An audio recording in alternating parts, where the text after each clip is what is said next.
तो आपको पता चल गया होगा कि इस चैप्टर में कथन होता है और निष्कर्ष होता है।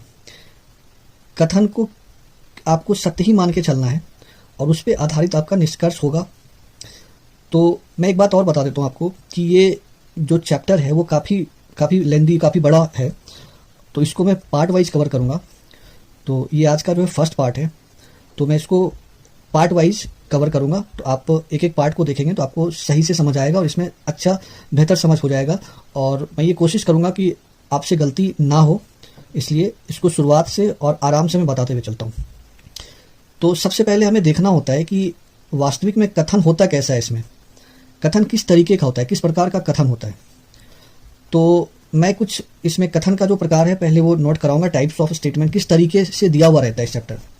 उससे पहले मैं एक बात और बताना चाहता हूँ इस चैप्टर के बारे में कि इसमें जो कंक्लूजन होता है वो बेसिकली दो तरीके से पूछा जाता है। एक आपसे पूछा जाता है सर्टेन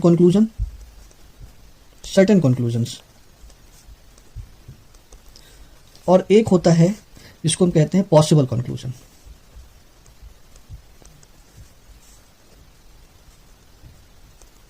ठीक है, तो स्टेटमेंट तो कुछ भी दिया हुआ हो सकता है, लेकिन कंक्लूजन में एक सर्टेन होता है, एक पॉसिबल भी पूछा जाता है हमसे। तो मैं इसको अलग अलग तरीके से बताऊंगा। पहले हम लोग जो अभी डिस्कस करेंगे वो सिर्फ सर्टेन वाले को करेंगे, पॉसिबल वाले को मैं अलग से बताऊंगा, फिर दोनों को ज्वाइन करके एक साथ बताऊंगा। तो मेरा कोशिश ये रहेगा कि मैं आपको पूरी तरीके से समझा दूँ। और आप अगर इसका पूरा पार्ट वाइज अगर आप देखते जाओगे तो 100% मैं इस बात की गारंटी दे सकता हूं कि आपको इसमें कोई डाउट नहीं रह जाएगा अगर आप समझ जाते हो तो। सबसे पहले हम लोग सर्टेन की बात करेंगे, सर्टेन कंक्लूजन को हम कैसे देखते हैं, फिर उसके बाद पॉसिबिलिटी की बात करेंगे। तो मैं आपको पहले बताता हूं टाइप्स ऑफ स्टेटमेंट कैसा कैसा होता है इसमें।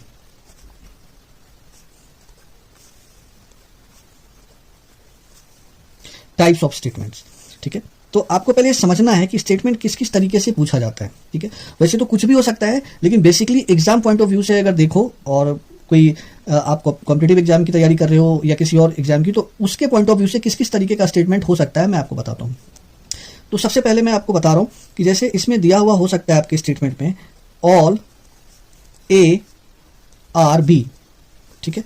तो ऑल ए आर बी, इसका अगर मैं हिंदी में, क्योंकि मैं आपको बाइलिंगुअल बताऊंगा, तो फर्स्ट में इंग्लिश में और देन उसके बाद में उसके हिंदी में अनुवाद करके मैं बताता हूँ। सभी ए बी है। ये मैं अभी टाइप बता रहा हूँ, सिर्फ इसका कैसे बनाना है, कैसे सॉल्व करना है वो मैं बाद में, पहले मैं सिर्फ टाइप को डिस्कस कर रहा हूँ।